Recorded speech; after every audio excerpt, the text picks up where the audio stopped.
Здравейте, хора! Време е да си говорим за подкасти!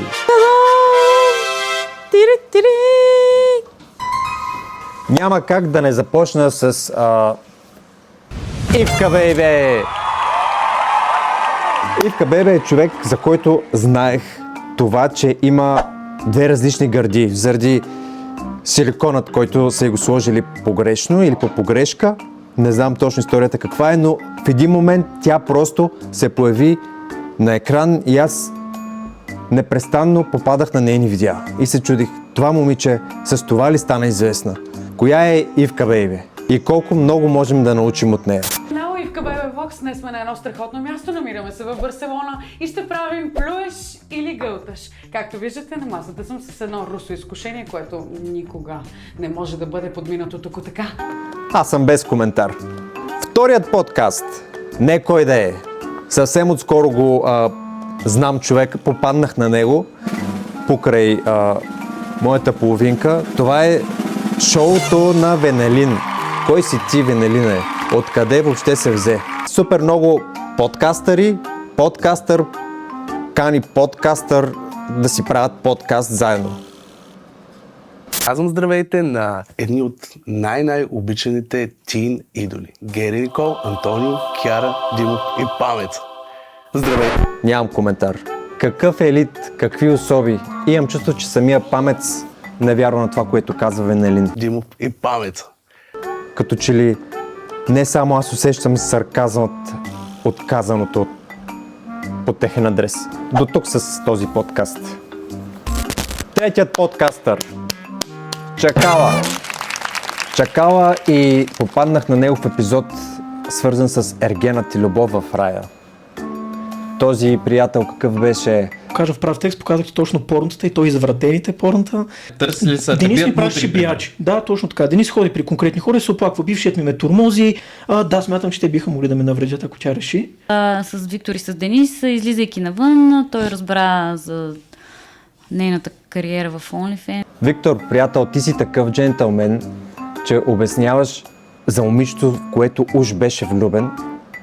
Неща, които смятам, че не трябва да се казват на такива места. Дори това да е истина, ти просто как можеш да си го позволиш в присъствието на сегашната ти приятелка да говориш така по адреса на някой друго момиче. И тя въобще не си дава сметка, че утре ще говориш така и за нея. И да, естествено, това кое беше? Първи, втори, трети... На здраве! Четвърти подкаст. Голата истина. Именно момичето, за което говорихме току-що в подкаста на Чакала. Виждате ли? От подкаст на подкаст подскачаме като пеперуди. Голата истина. Здравейте и добре дошли в Голата истина. Какво е да застанеш срещу мнението на всички, защитавайки собствените си убеждения? Какво е гаджето ти да бъде един от най-мразените участници? И как влияе това на самия теб, ще разберем днес от Филипа. Не мога. Тя е поканила най-интересния участник от цялото предаване, което гръмна тук преди няколко месеца. Ергенът. Не мога, не мога. Ма продължавам нататък. Следващият, мисля, че това беше номер 5. Алберт Джочев. Брат, не знам защо, ама договор ли си подписал с тези хора? Просто нещата са толкова кринч и някак си не мога да ги асимилирам. Изглеждате супер странно, възрастни сте и се държите като... Привет! Здравей! Как си, приятел? Веско, приятелю, ти какво си облякал в това видео? Как можеш да отидеш така на толкова обществено място, да изглеждаш по този начин? Но преди да продължим, любими мои приятели, дай да те преобразим. Добре. Окей. Аз какво правя тук? На къде бе с тебе, Любов? Много се радвам, че сте. Я го виж, то севлиеца. Как се облякал. И да казваш на Алпер, че трябва да му смениш визията. За в момент си помислиш, че ще го облечеш като тебе. I don't know. Тото е следващият подкаст. Номер 6, мисля, че точно така, номер 6. Тото го харесвам. Интелигентно момче. Обаче имам чувството, че е подписал договор с дявола. като че ли не е себе си. Супер сдържан и някак си бездушен. Но въпреки това, качествата на подкастите му са окей. Надкаст и Неделчо. Неделчо, знам, че очевидно имаш договор с Ергена и всичко това, което снимаш там е просто по задължение, но трябва да се разчупиш малко. Хората трябва да работят с желание. Отстрани ти изглеждаш като че ли се някой те е вързал там и на сила те е завел.